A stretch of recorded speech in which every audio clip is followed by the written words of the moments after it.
Pourquoi les grands labos veulent-ils gaver nos enfants de médicaments et d'injections? Comment la propagande médiatique impose cette idéologie aux parents? D'où vient ce phénomène et comment protéger nos enfants? À ces questions répondront Jean-Luc Robert, psychologue. Il nous explique dans son nouveau livre Neurodiversité comment se forme ce business. Il sera accompagné d'Aurore Landini, accompagnatrice d'enfants en situation de handicap. Vous êtes sur Géopolitique Profonde, c'est parti!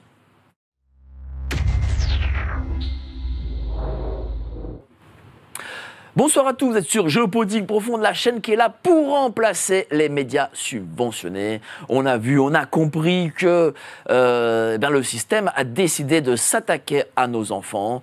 Les 11 injections, les masques, dorénavant, le fait qu'un enfant est un peu turbulent, eh bien oui, il devient HPI ou hyper je ne sais quoi. Enfin bref, il faut le gaver de médicaments. C'est évidemment un business du capitalisme. Le capitalisme doit toujours trouver, il faut se le dire, un nouveau marché. Et ce nouveau marché, c'est les enfants. Alors, je reçois pour ça notre Jean-Luc Robert. Vous le connaissez tous. Vous l'aimez bien, le Jean-Luc Robert? Comment ça va, Jean-Luc? Ça va bien, merci. Je suis très content de pouvoir parler de ce sujet avec vous. Bon. Sujet qui m'est très cher. C'est votre dernier livre? Neurodiversité. Alors, vous avez dit, mais c'est Neurodivers Plus. J'y tiens.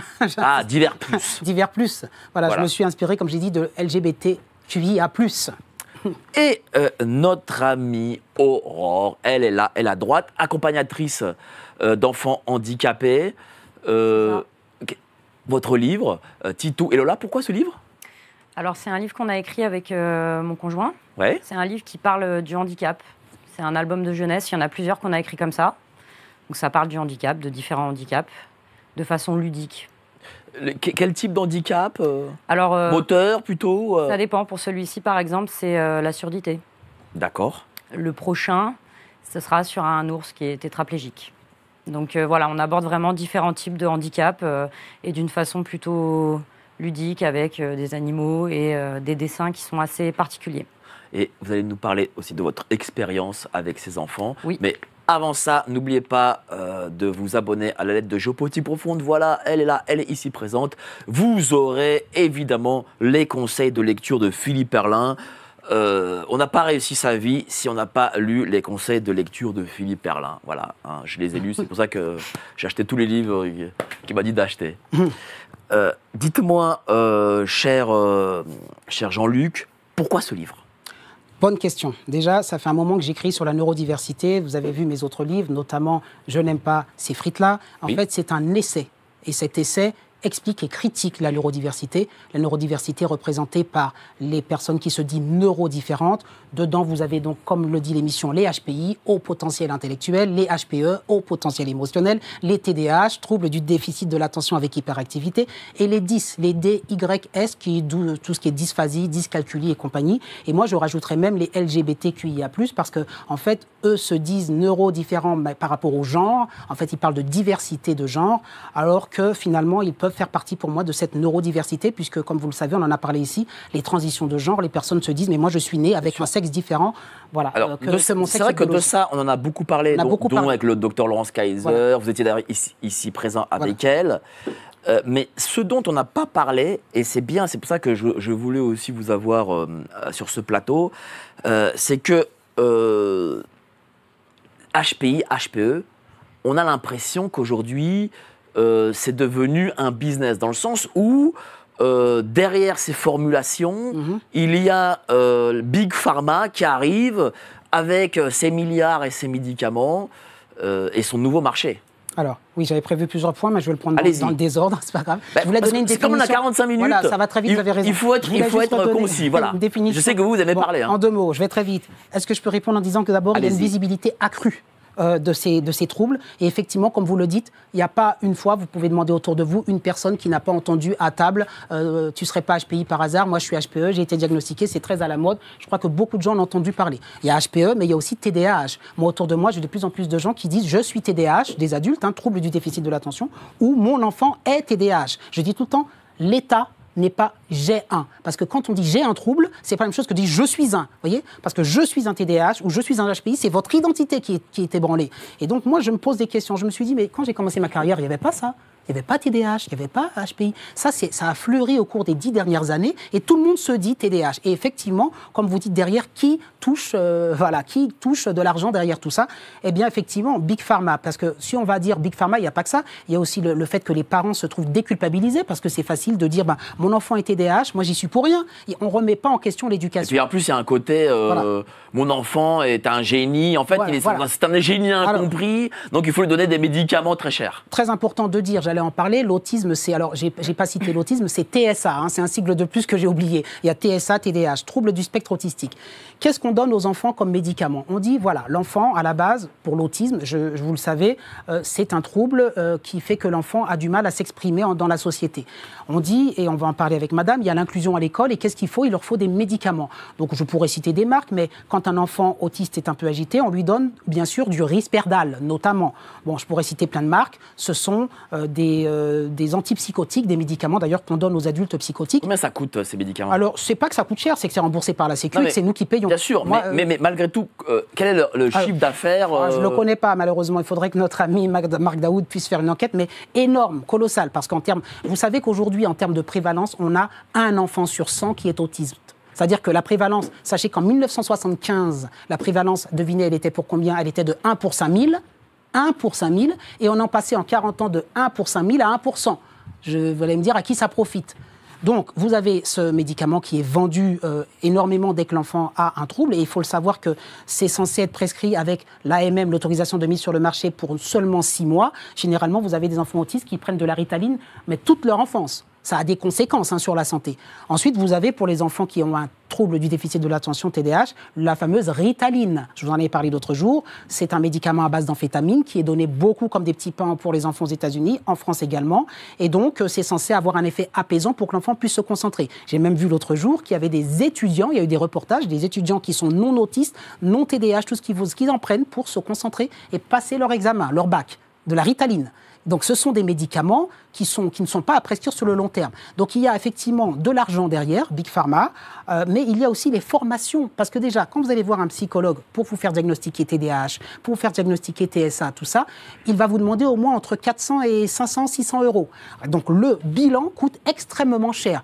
Des bilans qui des fois sont bidons, des fois ce ne sont pas des psychologues parce qu'il y a des tests précis à faire passer. Par exemple pour le fameux HPE, haut potentiel émotionnel. Alors qu'est-ce que ça veut dire d'avoir un haut potentiel émotionnel ? On en parle comme une pathologie. Mais en fait, quand vous avez soi-disant un haut potentiel émotionnel, moi, ce sont les vieux diagnostics dont on ne veut plus parler. C'est qu'un symptôme, le haut potentiel émotionnel. Haut potentiel, ça signifie une personne qui est hypersensible à son environnement, qui sent qu'elle est en décalage, qu'elle est incomprise. Mais vous en connaissez beaucoup, des personnes qui sont comme ça autour de vous, en décalage, incompris. Mais en fait, ils se croient HPE, mais ils ne le sont pas. En fait, ils ont une hypersensibilité parce qu'ils ont une pathologie. Et aujourd'hui, on ne veut plus parler de pathologie. Je peux vous citer des pathologies que moi, j'ai pu découvrir souvent derrière ces fameux soi-disant hauts potentiels. On avait par exemple des états limites. Alors qu'est-ce que c'est qu'un état limite ? Ce sont les cas borderline, c'est-à-dire des pathologies du narcissisme. On a parfois des personnes qui souffrent bien sûr d'une personnalité paranoïaque. On a des fois de la psychose. On a parfois des névroses graves, notamment des névroses de type obsessionnel. Et les personnes se disent « Ah ben non, ça y est, moi j'ai pas de problème psychologique. Tout ce que c'est que j'ai un HPE. Comme ça, HPE, vous savez ce que ça signifie pour les personnes HPI ? C'est « je suis un incompris ». C'est à vous de m'adapter, de s'adapter à mon handicap, soi-disant handicap, et en fait, c'est une richesse. Et tout ça, c'est parti de l'autisme. Vous savez, dans la Silicon Valley, aujourd'hui, on recrute des autistes parce qu'on suppose qu'être un autiste, c'est un avantage. Et la neurodiversité met ça en avant. Ils disent, vous êtes ce qu'on appelle des neurotypiques. Vous savez, neurotypiques, c'est vous et moi, c'est-à-dire des personnes qui ont un système neuronal typique, c'est-à-dire classique, qui fonctionne normalement. Et eux s'appellent les neuroatypiques. C'est-à-dire que nous n'avons pas un cerveau qui est fait comme le vôtre. Et d'ailleurs, c'est de naissance. Ils revendiquent ça de naissance. C'est ça, si je suis HPI, HPE, si je suis autiste, si je suis TDAH, ça signifie que de naissance, mon cerveau n'est pas configuré comme le vôtre. Ce n'est pas dû à l'environnement, ce n'est pas dû à mon système éducatif, la manière dont j'ai grandi, l'environnement n'a rien à voir. Donc du coup, ça déculpabilise des familles, Ça déculpabilise les parents qui viennent et qui disent diagnostiquez mon enfant, il a un TDAH, j'y suis pour rien, et puis donnez-lui les médicaments qu'il faut, et puis donnez-lui le traitement qu'il faut. Et tout ça, c'est remboursé par la Sécu. Et tout ça, c'est remboursé par la Sécu. Sauf que, comme je le démontre, le TDAH, le HPE, le HPI, la plupart du temps, n'est qu'un symptôme d'une pathologie beaucoup plus large. Et souvent, il m'est arrivé, quand le parent venait me dire « mais votre enfant, il a un TDAH », je faisais un test et j'analysais et je démontrais aux parents que non, votre enfant n'a pas un TDAH, je suis désolé. En fait, votre enfant est autiste et vous ne le savez pas. Le fameux TDAH, le déficit de l'attention, fait partie de l'autisme. Et on ne vous a pas dit qu'il était autiste. Et moi, je vous ai fait passer le test et je vous montre que votre enfant a un trouble autistique. Donc souvent, derrière ces appellations, ces lettres, ces sigles, se cachent d'autres pathologies. Mais il est beaucoup plus facile de donner HPI, HPE, TDAH, pour que les parents ont l'impression que l'enfant, il est né ainsi et qu'on n'a pas à faire quoi que ce soit pour l'améliorer et à se remettre en question du point de vue de l'éducation. Merci, cher Jean-Luc. Voilà. Chère Aurore, j'imagine que vous devez accompagner aussi nombre de ces enfants. Est-ce que, par exemple, ça fait combien de temps que vous faites ça ? Un peu plus de 3 ans. Ah, donc vous n'avez pas l'expérience de 20 ans, mais vous avez comme une expérience de plusieurs années avec les enfants ? Oui. Est-ce que vous voyez un différentiel entre lorsque vous avez commencé et aujourd'hui ? Moi, si vous voulez, quand j'ai commencé fort, puisque j'ai commencé avec des autistes lourds. Donc, de toute façon, moi, je suis arrivée, j'étais déjà dedans. Hein. D'accord. La différence, c'est qu'on en a de plus en plus. De plus en plus ? Il y a de plus en plus d'autistes ? Oui. Ah oui. De plus en plus, et à tous les niveaux. Enfin, moi, je suis en maternelle. Oui. À partir de la petite section, on en a déjà. Chose qu'on n'avait pas forcément quand j'ai commencé. Et on n'en a pas qu'un, on en a plusieurs. Et on se retrouve avec des classes comme ça, avec de plus en plus de cas. C'est-à-dire que quand vous avez commencé, vous aviez une classe avec combien d'élèves autistes ?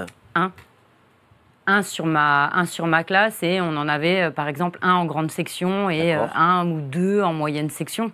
Mais là, on en a tout niveau confondu, on en a, et on n'en a pas qu'un seul. Par exemple, un chiffre, 5, 6 ? Alors là, par exemple, sur votre classe. Nous, en tout, on a fait un calcul avec une collègue. Allez-y, voilà. Des dossiers, on en a par exemple 15 sur toute la maternelle. Alors qu'avant, il y en avait un. Il y en avait 3-4. Et des cas d'autistes lourds comme ceux qu'on a, on en a à peu près 4 ou 5 en grande section. C'est pas des choses qu'on avait avant, si vous voulez. Du coup, on n'est pas... Et cette évolution, elle s'est faite en combien de temps ? En 3 ans. En 3 ans ? En 3 ans, puisque moi, ça fait 3 ans que j'exerce ce métier. Donc, Alors, une chose... Mais mes collègues me l'ont confirmé. Alors, une chose, chère Aurore, si vous pensez comme moi, je pense, c'est-à-dire, on va dire injection. Voilà. Voilà, on ne parle pas d'autre chose. Alors, oui, mais il n'y a pas que ça, je pense. D'accord, mais je remarque, alors peut-être que je suis... voilà, je suis journaliste et je fais des conclusions très vite. Hein. J'ai l'impression qu'en 3 ans d'injection, il y a eu quelques effets. C'est une thèse qui a avancé, mais vous savez, on parle de beaucoup de facteurs. Mais moi, il y a ça, mais il y a... Pardon, je suis désolée. Hein. Dites-moi. Il y a aussi le cas, par exemple, nous, on voit des enfants qui sont sur les écrans dès leur plus jeune âge. Donc, nous, on en déduit, quand on les voit au départ... Mais ça ne crée pas de l'autisme, si ? Non, mais ça crée des troubles qui vous font penser à ça, alors qu'ils ne le sont pas. Ça a créé un retard de développement chez les enfants. C'est-à-dire ce que dit madame, c'est qu'il y a des enfants dont on pense qu'ils sont autistes et en fait qu'ils ne le sont pas ? Il y a une psychiatre célèbre qui avait carrément dit que la tablette générait de l'autisme. Donc moi, je me suis insurgé contre ça. Non, la tablette ne génère pas de l'autisme. Elle génère un retard de développement. Mais si vous êtes un parent, vous avez un enfant, au début, il y a des psychiatres et des psychanalystes comme Daniel Stern qui ont expliqué qu'il fallait qu'il y ait justement l'accordage affectif. Ce sont des théories, mais pour expliquer que la mère doit être en accordage avec l'enfant et compagnie. Il est sûr que si vous n'êtes pas en accordage avec votre enfant, que vous ne jouez pas avec lui, qu'il est né, que vous lui donnez une tablette où c'est un monde complètement virtuel et que vous vous occupez pas de lui, il va forcément développer des troubles. Mais il y a tout un débat sur l'étiologie. L'étiologie, ça veut dire la cause des pathologies. Aujourd'hui, de manière consensus international, on dit que la cause de l'autisme est complètement neurodéveloppementale. Ça veut dire que l'enfant serait né ainsi et que c'est pas l'environnement. Moi, je reste là-dessus modéré en disant que c'est multifactoriel et qu'il peut y avoir un terrain génétique, mais que le terrain de l'éducation et de la prise en charge de l'enfant dès sa naissance par le parent joue énormément. Et un enfant dont vous vous occupez pas, à qui vous donnez une tablette, à qui vous n'avez pas de rapport et compagnie. Je vois souvent des fois des mères comme ça qui ont l'enfant sur le bras, mais elles sont au téléphone et puis débrouille-toi avec la tablette. Il est sûr que ça peut pas aider l'enfant. Mais est-ce que les médicaments qu'on peut prescrire donnent peut-être des effets, on va pas dire, je vais pas dire, des effets, point. quand on donne de la Ritaline, notamment pour un enfant qui serait hyperactif, trouble du déficit de l'attention, c'est censé avoir un effet apaisant et ça en a un, sinon ça ne marcherait pas. Le simple problème, c'est que quand on donne ce médicament, on ne règle pas le problème. C'est-à-dire qu'on essaie de traiter uniquement le symptôme, mais pas la cause. Mais comme aujourd'hui, on veut dire qu'il n'y a plus de cause, c'est-à-dire que quand on dit que votre enfant est TDAH, c'est ça la cause. Il est TDAH, c'est-à-dire qu'il est né comme ça. Et moi, ce que j'explique, c'est quand un enfant a un trouble du déficit de l'attention, soi-disant, en fait, c'est parce que derrière, il y a une explication, généralement, une mauvaise éducation. Mais l'enfant n'est pas né ainsi. Et c'est là qu'on leurre les gens. Quand madame parlait de la prévalence, elle dit aujourd'hui, il y en a, je ne sais pas combien en classe. Avant, ces enfants-là n'étaient pas en classe. N'allaient pas en classe. Vous savez pourquoi? Non. Parce qu'on ne niait pas leur handicap. On reconnaissait qu'ils avaient besoin d'une prise en charge spécialisée. Et aujourd'hui, on va en parler, l'école, avec la loi du 11 février 2005 qui a dit que pour l'égalité des chances, il fallait que tous les enfants soient admis et inclus à l'école, eh bien l'école est dans une idéologie où tous les enfants ont leur place à l'école. Mais quand on est un enfant avec, comme dit madame, un autisme sévère, eh bien l'école ne peut pas vous prendre en charge. Madame est AESH, elle pourra vous dire qu'elle n'est pas formée, elle n'a pas les moyens, elle est payée au lance-pierre, on lui colle dans les ce que dit madame, c'est très compliqué. Ce que vous dites quand même, parce que moi je pensais que vous alliez me dire, j'ai vu ce changement, je sais pas moi, en 15-20 ans. Pourtant vous m'avez dit non, c'est en 3 ans. En 3 ans, je remarque... Il y en a de plus en plus en 3 ans, mais moi, si vous voulez, de toute façon... Oui, mais c'est des chiffres, là, c'est du 50%. Je suis arrivée, c'était déjà le cas, il y en avait, mais si vous voulez, là... il y a une explosion, enfin, il y en a de plus en plus. Et nous, on est là et on n'a pas, si vous voulez, on n'a ni les moyens, ni la formation pour ça. Donc, on est dépassé par ça. Comment vous vous occupez vous avez 4-5 enfants autistes sévères, on va dire, dans une classe. De quoi a-t-il besoin? Alors, ils sont répartis en général sur plusieurs classes et sur plusieurs niveaux. Okay. Moi, par exemple, j'en avais un à gérer 24 heures par semaine, donc ça veut dire que je suis toute la journée avec. Qu'avec lui? Qu'avec lui. D'accord. Qu'avec lui, puisque de toute façon, c'est des enfants qui ne peuvent pas être seuls. Pardon, monsieur, je suis confus, j'ai garé mon briquet. On a aussi tendance à jouer avec le feu. Google, qui est une création de la CIA. L'équipe de Géopolitique Profonde vous donne le meilleur de l'actualité brûlante. Mais en échange, on veut un geste de votre part. Merci de ce geste d'amour. On vous le rendra. Ravi.